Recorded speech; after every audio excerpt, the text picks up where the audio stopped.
Hello everyone, I'm Amanda Salinas. Thanks for watching this CrimeWatch YouTube exclusive where we're taking a look at some recent crime stories around Austin and Texas. First up, Austin's police chief is reviewing how detectives handled a murder case linked to an accused serial killer.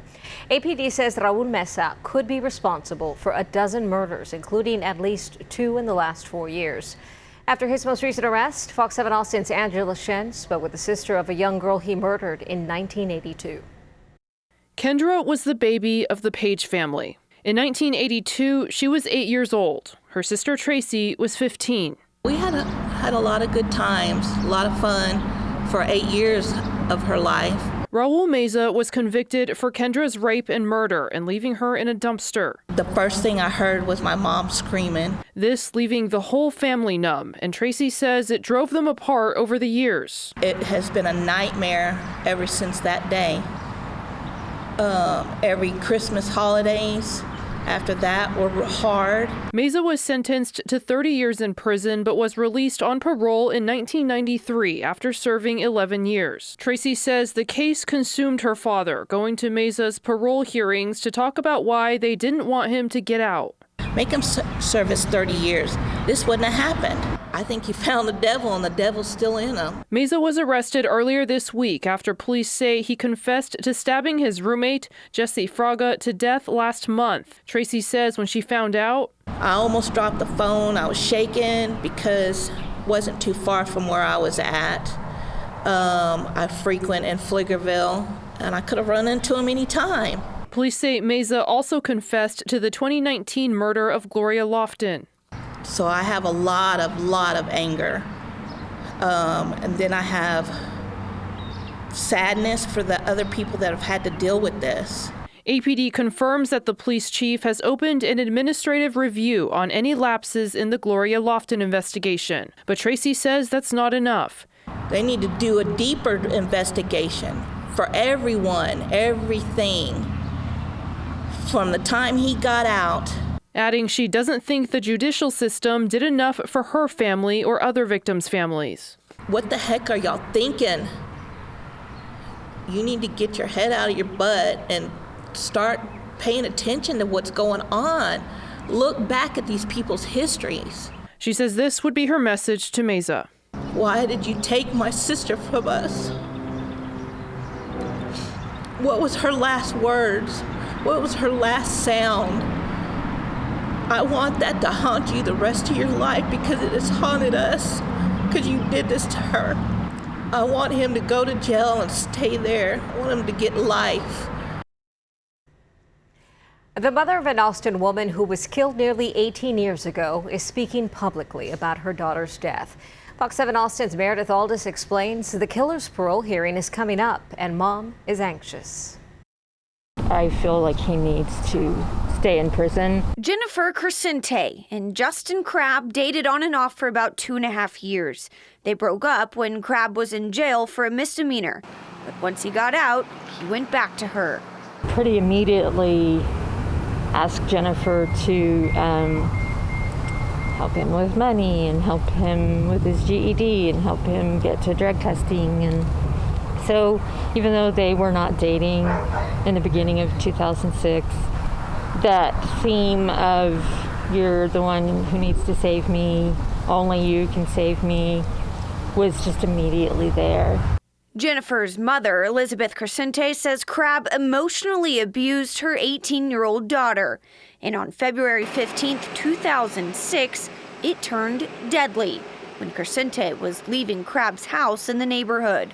They walked back toward the wooded area, and he stabbed her in the arm at some point. My guess is to make her go with him. But she did not know that in that wooded area he had hidden a sawed-off shotgun loaded with birdshot, and he made her get on her knees and he shot her in the back of the head. And it was close range. Crescente's body was discovered in the woods by a neighbor walking his dog.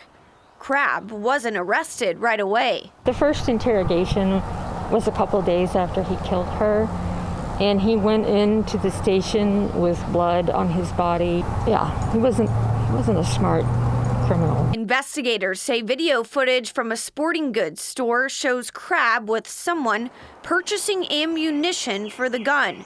Court documents say Crabb admitted to having his hands on the gun when it went off. And he didn't check to see how badly Crescente was injured. He ran away and threw the gun. Crescente's mother devastated, as Jennifer was her only child. She was bright, and when she laughed, you could not help but laugh with her because she would just throw her head back and laugh, and her face would turn all red. She had an amazing laugh. And she was witty. She was wickedly intelligent. She was something else. She really was. She was a force. Crescente says she had tried to get help for Jennifer, but the resources weren't available. There really is a lot of minimization of dating abuse when you're that young. So I heard you need to just let her work this out on her own. But it didn't work out. I just felt like it was so far from reality that people wanted to talk to me about hope. It was just so painful, and like that is not for me. I will never have hope. So I just wanted to call myself on that, you know, and face it head on, and so that's part of the name. The name of the foundation she started in honor of her daughter, Jennifer's Hope. Crescente is now helping others and continuing Jennifer's legacy. Jennifer wanted to be a criminal psychologist, so she wanted to help people like Justin.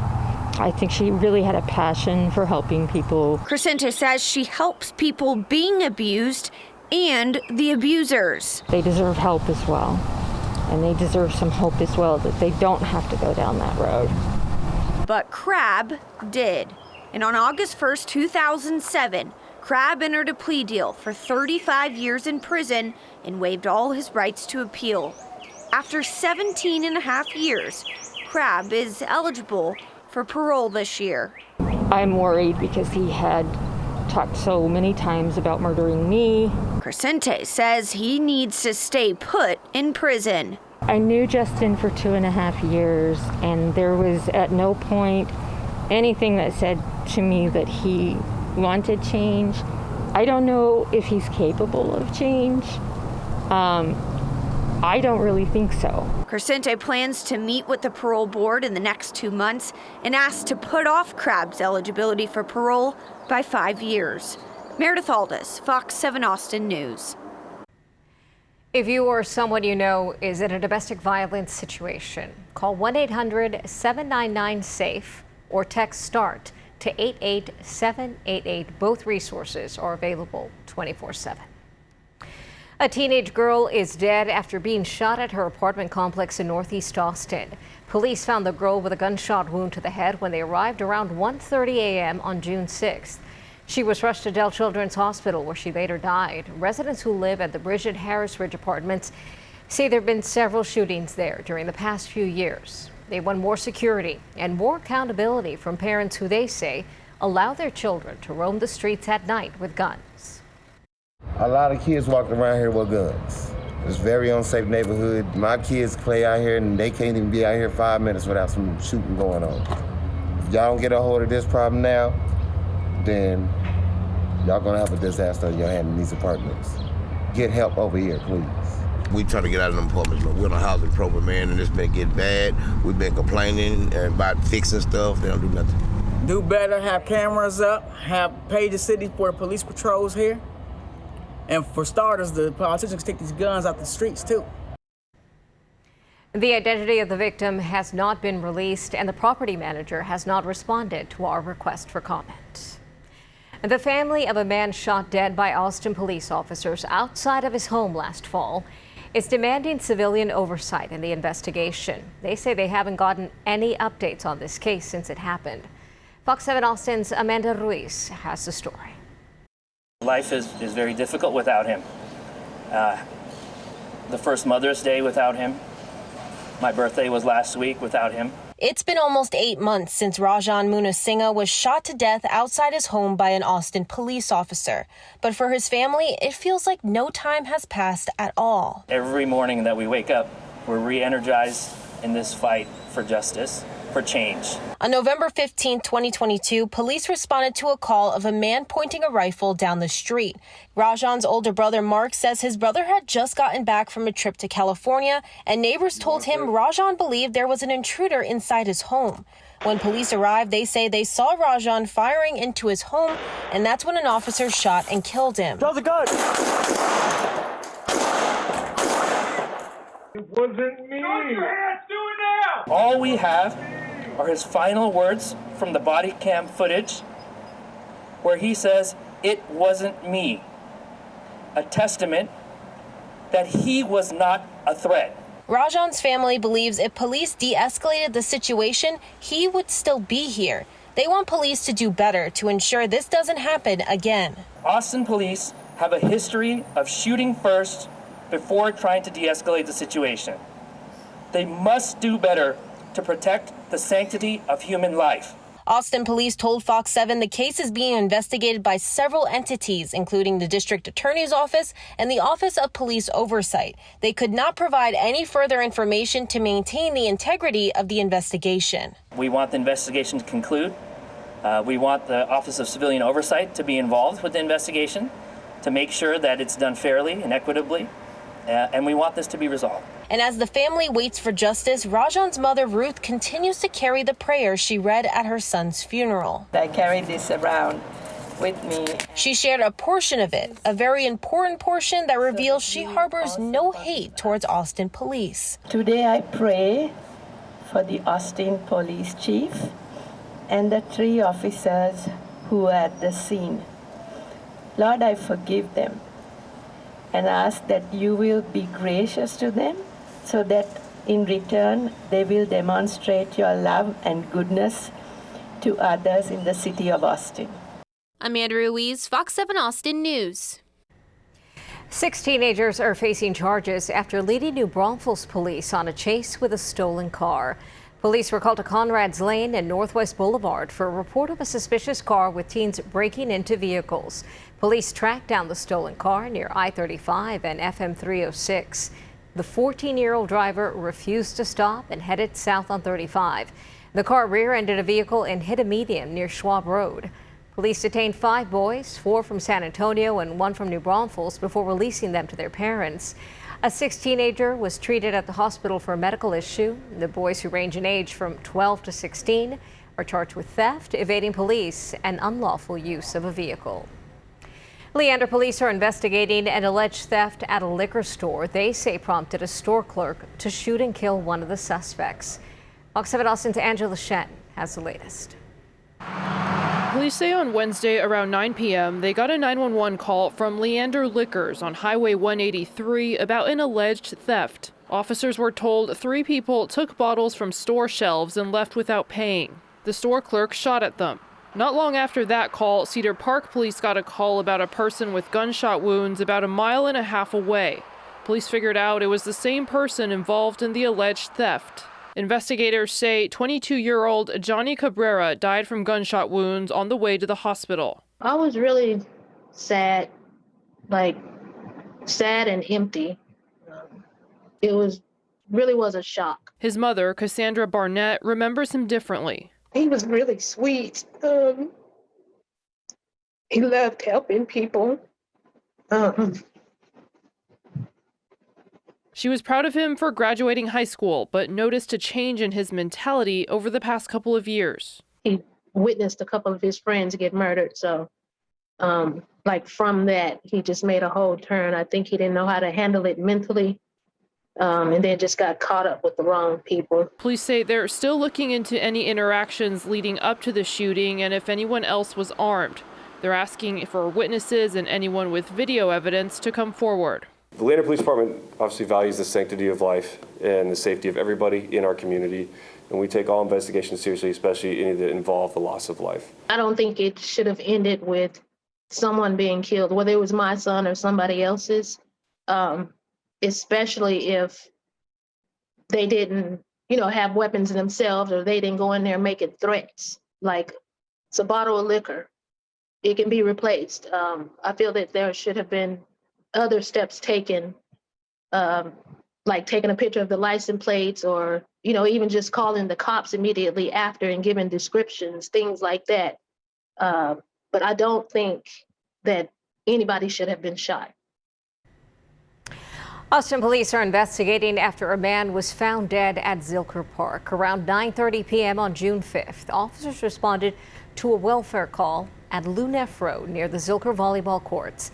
They found a man on the ground. EMS declared him dead at the scene. Police say this is not considered a homicide, though the man's cause of death is under investigation.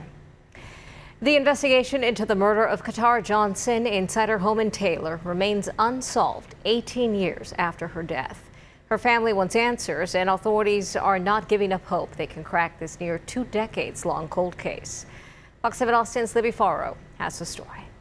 Katara Johnson was just 21 years old when she was found brutally murdered in her Taylor, Texas home. Katara Johnson was the assistant manager at Taco Bell in Taylor, Texas. She was working the evening shift, and she got off work and drove to her residence in the 200 block of Dolan in Taylor, Texas.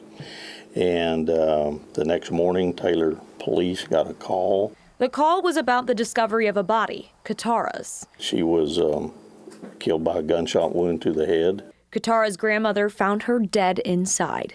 Katara's brother, A.J. Johnson, said their grandmother hadn't seen her car in the driveway, which prompted her to go check. She lived in between my grandmother and our uncle. So on one side of the property, our uncle lived, and then the other side, on top of the hill, that's where my grandmother stayed. Detective Craig Hunter took me to Katara's car. This is her 2003 Mitsubishi Lancer.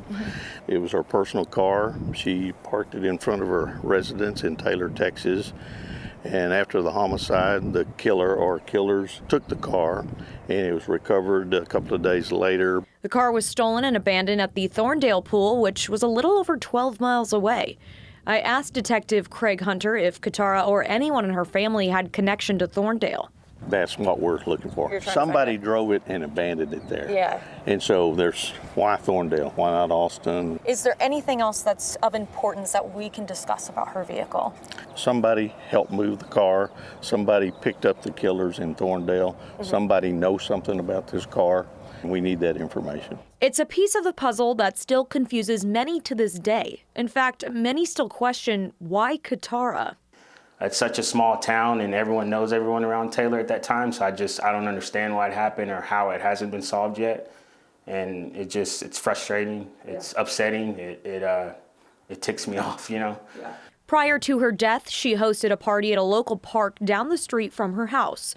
One of Katara's sisters, Anessa Robinson, said she went to the party but didn't recall the exact reason there was one. That night at the party, when I briefly saw my sister, she was having fun. Everybody was having fun at the party. I really can't remember exactly what that party was for, but I do know that multiple people were involved in the party. That party or that event may be critical. Anybody seeing anything or hearing anything during that event, we'd appreciate a call from them to maybe help us, lead us in the right direction. As far as evidence, there is little police would like to release at this time. What they want the community and public to know is that they are committed to solving Katara's case. I think that it's important to note that she had many friends, and she was obviously an outgoing person, stand out in the community with a bright future. Katara was a beloved athlete in Taylor, where she thrived on the basketball court. She even had a scholarship offer to a school in Kansas to play basketball. She put her plans on hold, but they were always in her. Today, Katara resides in the Taylor City Cemetery, less than a mile from where she took her last breath. And in her memory and her legacy, she's at peace and will be at peace one day soon. At the end of the day, Anessa and AJ think someone in the community knows what happened. I think whatever loyalties that people are holding on to for not speaking up, it's just time to do the right thing. There is someone who knows who did this. There are multiple people, let me just say that knows who murdered my sister. Just say that. I hope it eats at you every day. And I hope that you're so uncomfortable in the moment that you have not lived all these years a normal life whatsoever. Whoever murdered my sister, they may be thinking in the moment that they've won. You haven't. For Missing in Texas, I'm Libby Farrow, Fox 7 Austin News. If you have any information regarding the murder of Katara Johnson, call the Williamson County Sheriff's Office at 512-943-5204. You can also contact Williamson County Crime Stoppers, which has a cash reward for information that leads to an arrest. And the number is 1-800-253-7867 or go online to wilcocrimestoppers.org. Thank you for watching this Fox 7 Austin Crime Watch. Our exclusive Crime Watch stories run each Monday on Fox 7 Austin News at 9. To learn more about the stories featured today, look at the links below this video. You can also find more stories on our website, fox7austin.com, or subscribe to the Fox 7 Austin YouTube channel.